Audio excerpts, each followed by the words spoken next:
Marie-Anne, bonjour. Bonjour à tous. Nous sommes très heureux de vous accueillir dans ce 4e salon des mondes juifs, du livre des mondes juifs. Je voudrais dans un premier temps vous présenter à notre public vos lecteurs. Vous êtes diplômé de Sciences Po Paris, titulaire d'un DEA d'histoire sur la résistance juive organisée et d'un master de journalisme de New York University. D'abord journaliste donc, grand reporter, critique littéraire, vous devenez ensuite une romancière récompensée par de nombreux prix et dont on salue la diversité et la profondeur des thèmes, tout autant que la finesse de l'écriture. Quelques exemples de vos ouvrages, et j'aimerais dire le plaisir et l'intérêt qu'ils peuvent susciter.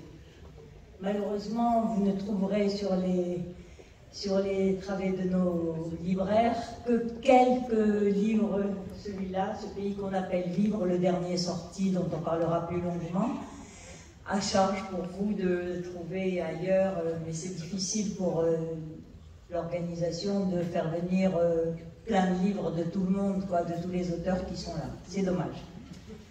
Votre premier roman, Et le jour pour eux sera comme la nuit, a obtenu le prix du premier roman en 2009 de la ville de Dijon. C'est l'histoire poignante d'un jeune homme de 20 ans, frappé du mal de vivre, car on ne peut jamais rien dire d'autre des causes d'un suicide. Et comment faire son deuil d'un fils, d'un frère, quand on n'a rien vu venir. Après un début un peu autobiographique, vous allez conjuguer des questions à la fois personnelles et sociétales. Prix Viso 2016, Le gardien de nos frères, que vous trouverez à l'entrée, lui,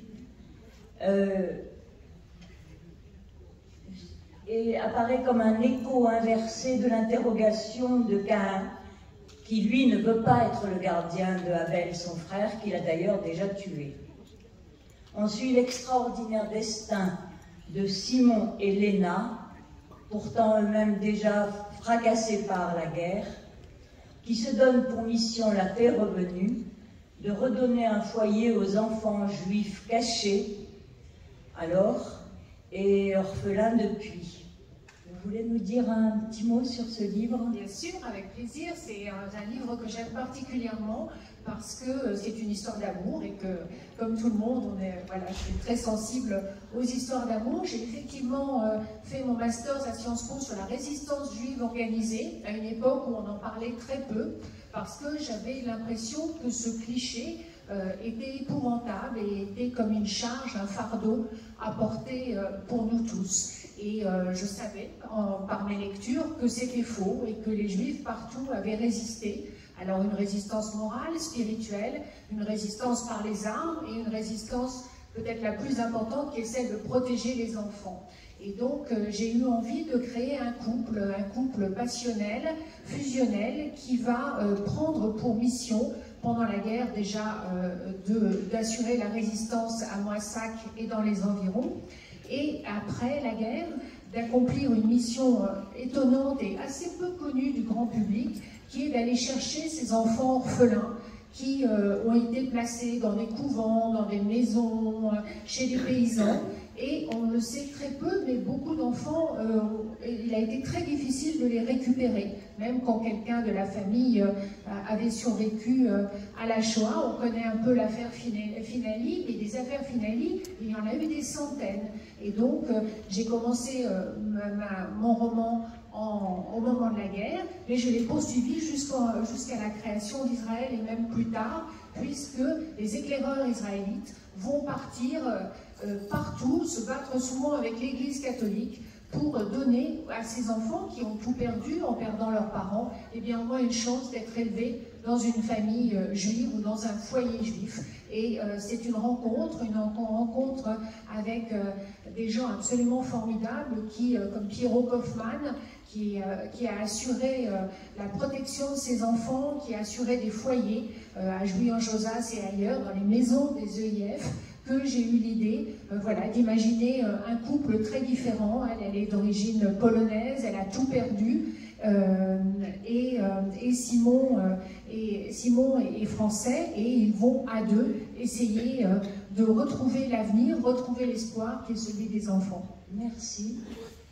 Hier, on parlait de ces extraordinaires premiers ministres. Oui, hier, on parlait de ces premiers ministres juifs qui sont l'honneur de la communauté, on va dire. Vous n'avez pas eu de problème en écrivant ce livre, L'île aux enfants, parce que Michel Debré, en l'occurrence, n'a pas brillé. Alors l'île aux enfants, c'est un tout autre sujet, mais ça parle aussi des enfants, qui sont un thème cher à mon cœur, et surtout de la manière dont ils peuvent être victimes, que ce soit évidemment dans la Shoah, dans les guerres, mais aussi par d'autres biais. Et l'île aux enfants, c'est l'histoire des enfants de la Creuse, les enfants qu'on est allé chercher sur l'île de la Réunion, et c'est effectivement Monsieur Debré qui a eu cette idée assez incongrue de prendre les enfants qui étaient au début. Je ne crois pas qu'il l'ait fait par cynisme, vraiment pas, mais il l'a fait vraiment par conviction, de prendre les enfants qui au début étaient orphelins sur l'île, pour les recaser dans des campagnes françaises qui étaient en manque de main-d'œuvre, et puis après il n'y avait plus d'orphelins, donc on a commencé à kidnapper, parce qu'il n'y a pas d'autre mot, des enfants qui avaient tout à fait une famille, mais qui étaient pauvres, qui étaient noirs, dont les parents étaient souvent analphabètes. On leur a fait des grandes promesses. Et puis, la majorité des enfants sont arrivés ici, en métropole. Rien n'était prévu pour eux. Ils n'ont pas fait d'études. Ils ont mené des vies souvent difficiles. Et ce qui m'intéressait dans cette histoire, c'est la deuxième génération.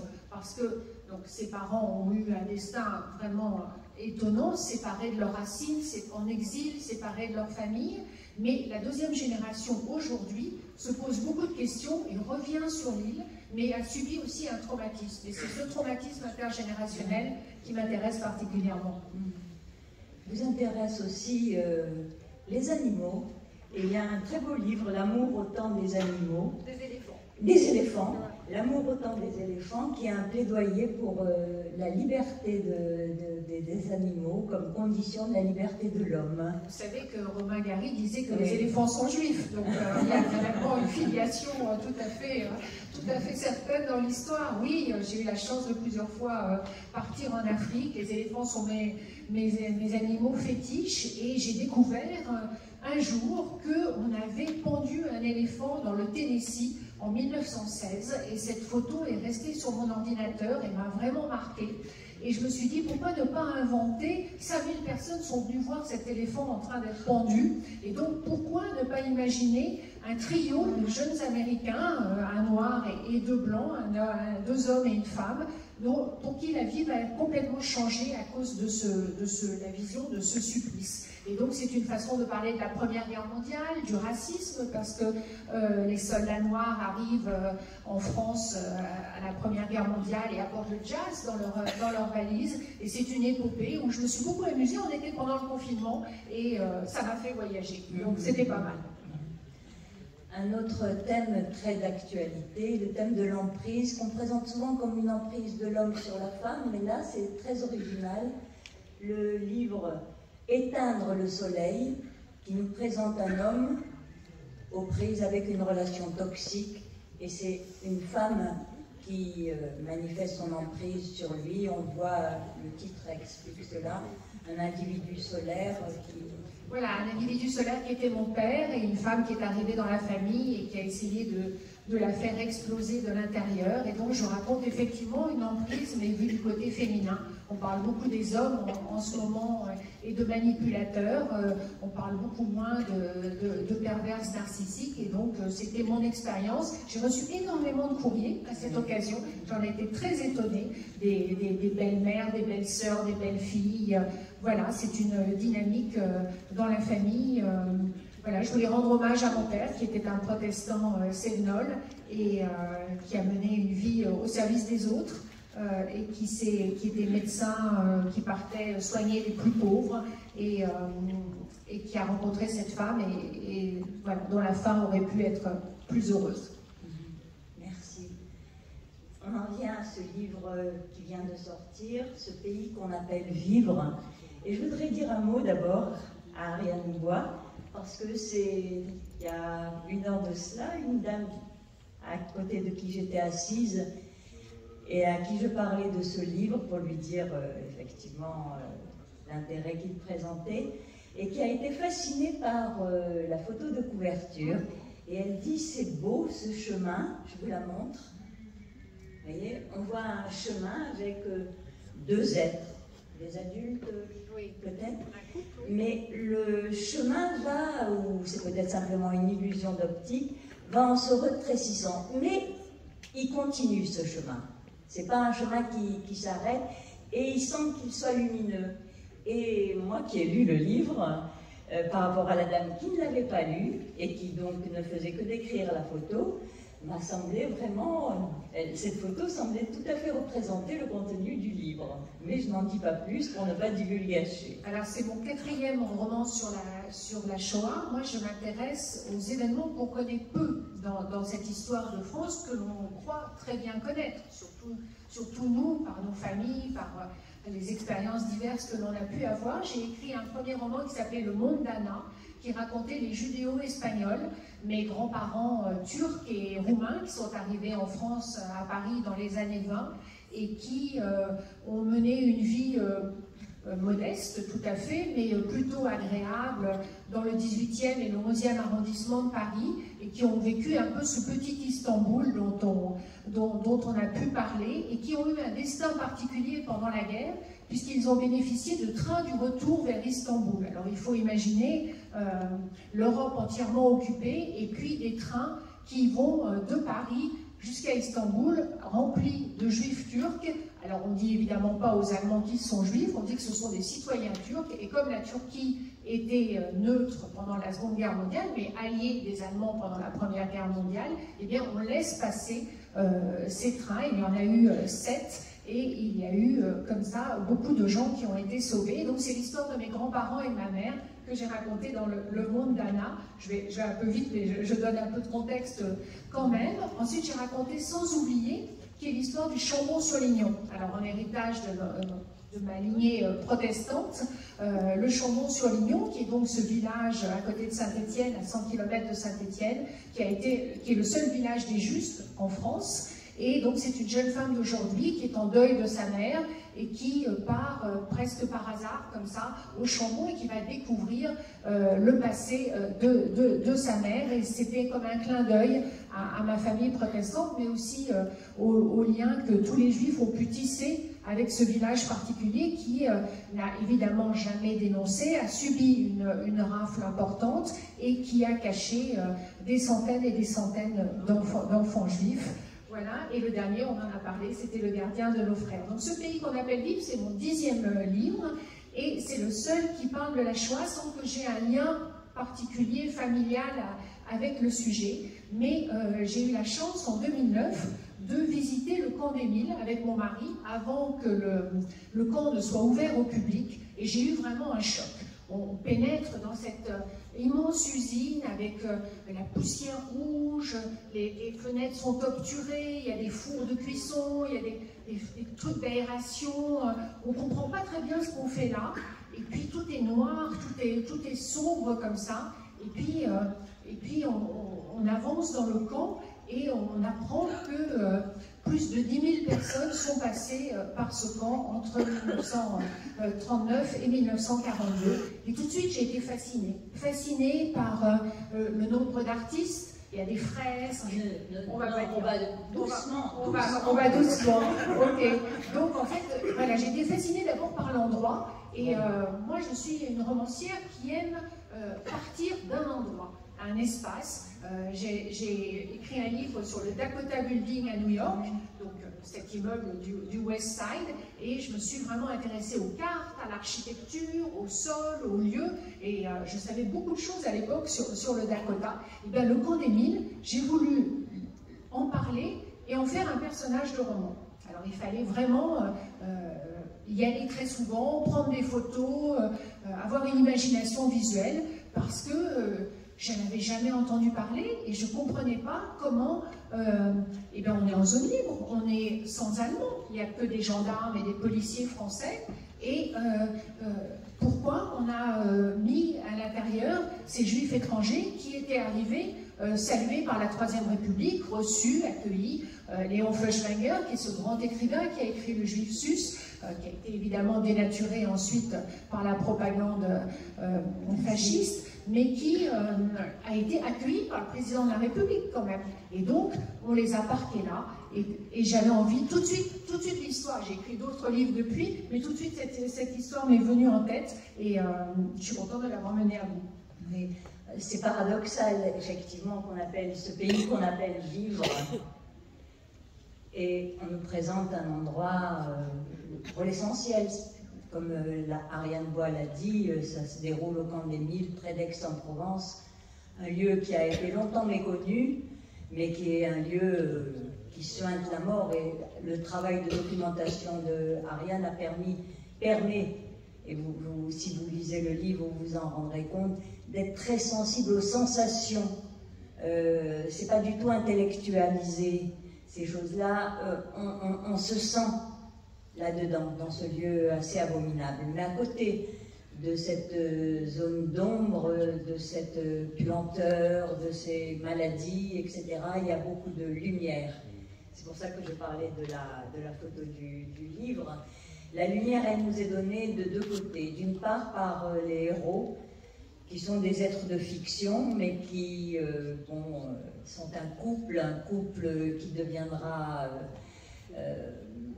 qui est magnifique d'abord par leur jeunesse, leur amour et leur courage. Vous pouvez nous dire un mot sur eux? Oui, tout à fait. Alors, le camp, il faut le restituer, évidemment, et en parler, mais il faut aussi l'incarner. Et donc, pour incarner ce camp, j'ai choisi un personnage qui s'appelle Léo, et qui est un jeune homme, qui est un Allemand, un caricaturiste allemand, qui a déjà eu des problèmes avec les nazis, puisqu'il a dessiné des caricatures, ça n'a pas du tout plu, et il a été envoyé à Dachau.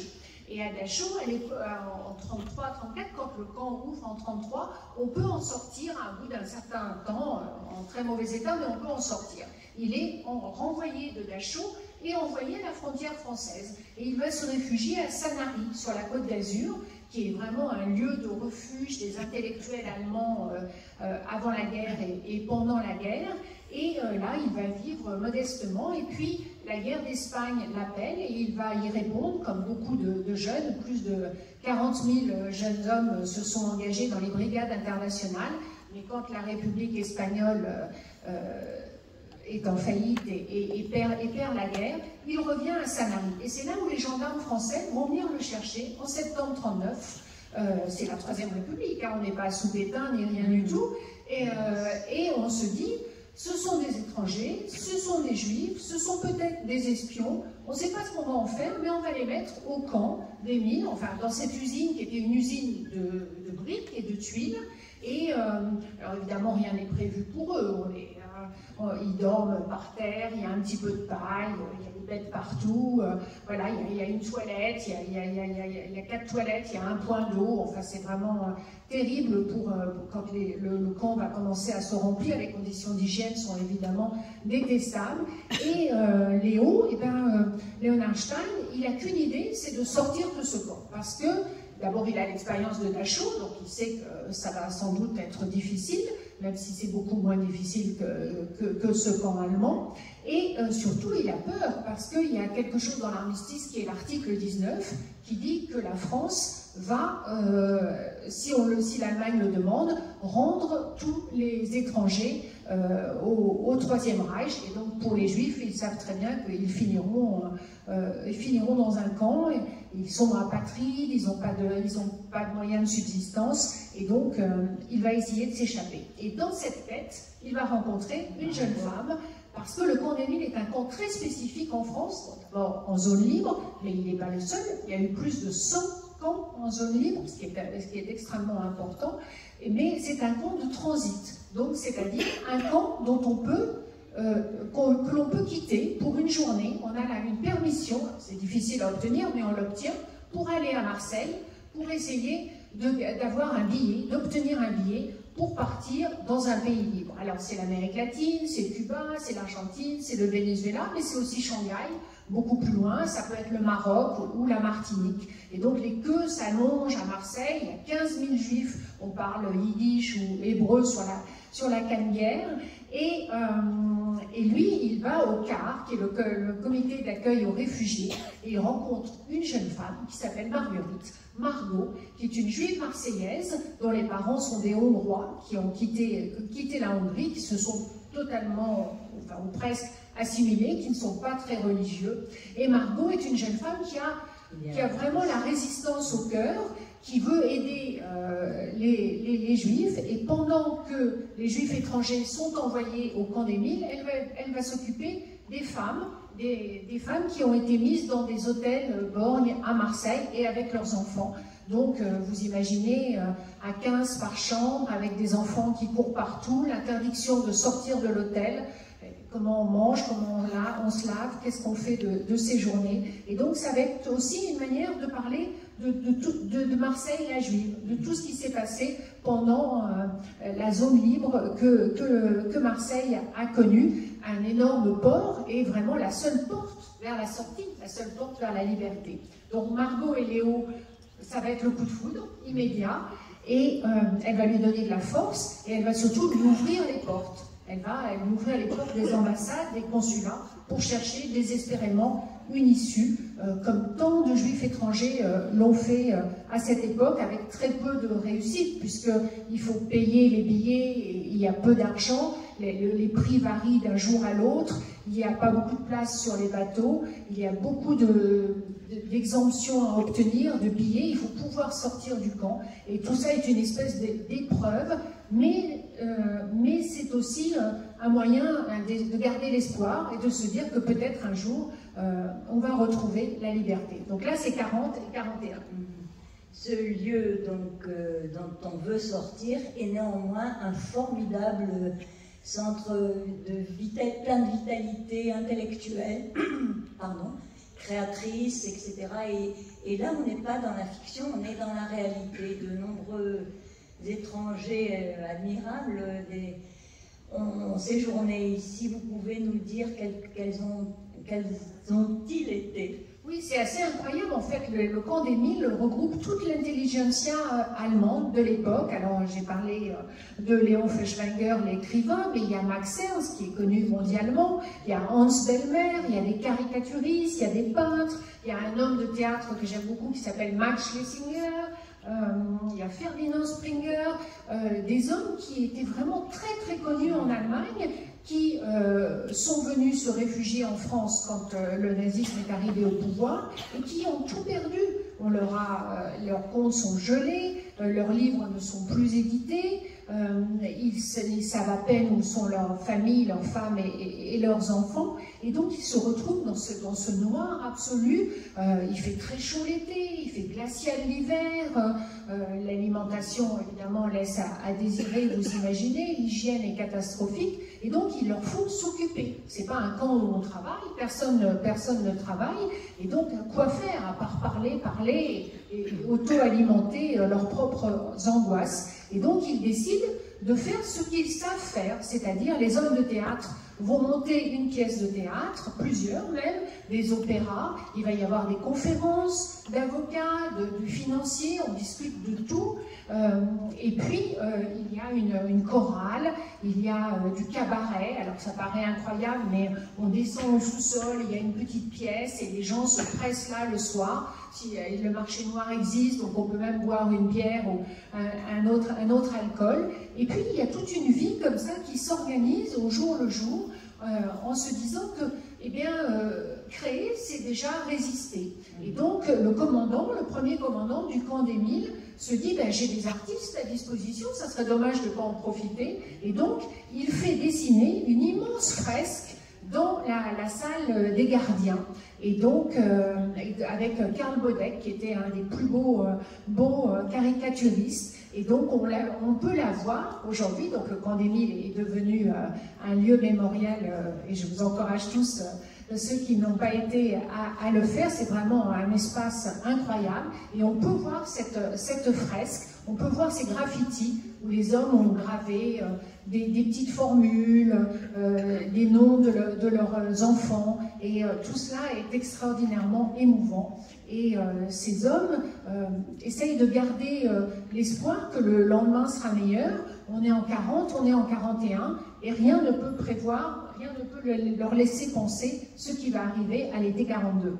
Bon, en tous les cas, vous terminez le livre par un mot, un très beau mot, aurore. Alors, je ne sais pas ce que ça signifie, parce qu'on pourrait dire, là encore, le paradoxe, le retour des camps, les morts, les traumatismes, le silence qui s'en est suivi parce que les gens n'osaient pas parler. En même temps, peut-être quelque chose d'autre. Et moi, j'y ai vu, alors je vous demande d'interpréter ou de me dire ce que vous en pensez, un pied de nez, parce que j'ai trouvé une pièce de théâtre que beaucoup doivent connaître, Électre de Giraudoux, qui se termine exactement par ce mot-là, l'aurore. Et j'y ai vu un pied de nez à cet homme, cet auteur Giraudoux, qui a été commissaire aux affaires françaises,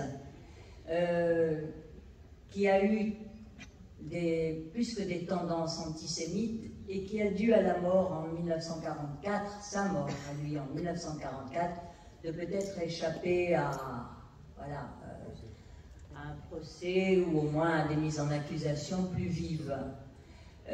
Bon, beaucoup, on le compare parfois à Sartre, mais Sartre n'a pas été tellement plus brillant pendant l'occupation. Et Giraudoux a, dans un livre qui s'appelle Plein pouvoir, des paroles absolument raciales, terribles à l'égard des Juifs.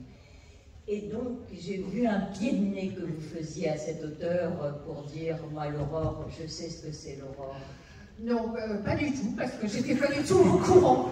Donc, aurore, c'est un mot que j'aime bien. Mes héros, alors on va un peu vite peut-être, mais mes héros vont réussir à sauver des enfants quand ils seront au camp des Mines, parce qu'à l'été 42, tout change. Ce camp qui est un camp de transit, qui est un camp, qui est un lieu de vie, même si on est évidemment prisonnier, un endroit où l'espoir continue, va devenir un camp de déportation. Et donc, à l'été 42, il y a Dannecker, qui est le principal commissaire aux affaires juives en France, qui va venir et qui va regarder combien de juifs sont déportables. Et à partir du mois d'août, on va commencer à envoyer les gens, les hommes juifs vers Auschwitz en passant par Drancy, mais on va y ajouter aussi les femmes et les enfants. Donc on rafle dans toute la région ce qu'on trouve dans les hôtels dont j'ai parlé tout à l'heure à Marseille et ailleurs, des femmes et des enfants. Et donc il y a eu 2000 déportés juifs, hommes, femmes et enfants du camp des Milles. Moi, mes deux personnages vont essayer désespérément d'échapper à la déportation et aussi de sauver des enfants. Et donc 70 enfants, et ça c'est tout à fait véridique, ont pu être sauvés par les associations juives, par l'OYMCA et par les Quakers, et envoyés aux États-Unis. Donc ceux-là ont eu évidemment la vie sauve. Et il y a une association d'ailleurs où maintenant les Américains, donc ces jeunes qui n'étaient pas américains, reviennent au camp des Milles et essayent de retrouver les traces de leur famille, et c'est évidemment extrêmement émouvant. L'aurore, c'est parce que mes héros, Léo et Margot, n'ont qu'une idée en tête, c'est de rejoindre la résistance. À Marseille, il y a les FTP Moy, et dès janvier 1943, ils organisent les premiers attentats, qui vont d'ailleurs être le prétexte pour les grandes rafles de la fin janvier 1943. L'aurore, ça symbolise l'espoir. Ce camp a été un camp qui a été longtemps passé sous silence. L'usine a repris du service à la fin de la guerre jusqu'en 1991, qui est absolument inouï. On en a recréé des tuiles et des briques. L'État n'était pas du tout, quand l'usine s'est arrêtée, n'était pas du tout préparé à en faire un musée. Et c'est grâce à des associations, c'est grâce à des hommes comme Alain Chouraqui et son père, mais aussi Serge Klarsfeld ou Simone Veil, que le camp va être transformé pour que cela devienne un lieu mémoriel où plus de 900 personnes sont passées en 10 ans. Donc je trouve que c'est exemplaire, puisque cet endroit qui avait failli disparaître sous le manteau noir de l'oubli, finalement renaît. Et en plus, il renaît en mettant en évidence d'autres processus génocidaires. Il s'ouvre sur le Rwanda. Et donc, c'est très important pour que les jeunes générations n'oublient jamais. Donc, Laurent, c'est un mot que j'aime. Et je trouvais aussi que à la Libération, eh bien, un nouveau monde s'ouvre à Margot et Léo. Et j'ai toujours essayé, même dans des livres qui peuvent paraître durs, parce que décrire un camp de l'intérieur, eh bien, c'est pas toujours facile ou gai, d'insuffler de la lumière, de la couleur. La lumière ici, elle passe par l'art, elle passe par l'amitié. Léo va rencontrer beaucoup d'amis de Sanary au camp des Milles. Il va aussi rencontrer des républicains espagnols, parce qu'il a fait la guerre, on l'a dit, et il y a des républicains espagnols qui sont internés au camp des Milles près d'Aix-en-Provence. Et puis finalement l'amour qui va lui donner des ailes et qui va lui permettre d'ouvrir les portes. C'est donc un récit de résistance, d'amour, de courage sur ces camps du Sud dont on parle si peu et qui méritent vraiment d'être gardés en mémoire. Je vous remercie.